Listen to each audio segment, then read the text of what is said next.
రంజాన్ సీజన్లో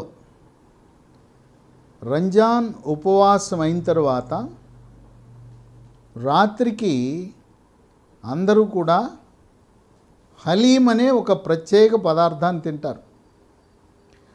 ఈ హలీము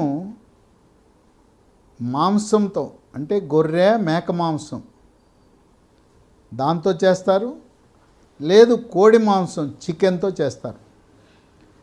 ఈ రెండు కాకుండా శాకాహారుల కోసం వెజిటేరియన్ హలీం కూడా ఉంది.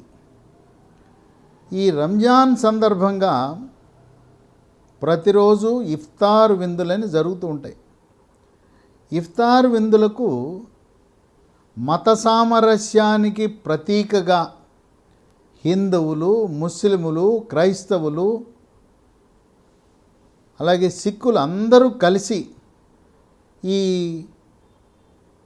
ఇఫ్తార్ విందులో పాల్గొని ఒకరికొకరు శుభాకాంక్షలు తెలియజేస్తారు. ఈ హలీము ప్రపంచ దేశాలలో ముస్లిం దేశాలు దాదాపు ప్రపంచంలో 3వ వంతు ముస్లిం దేశాలు ఉన్నాయి. ఇన్ని దేశాల్లో హలీం తయారు చేస్తున్న హైదరాబాద్ హలీం చాలా ప్రపంచ ప్రఖ్యాతిగాంచింది.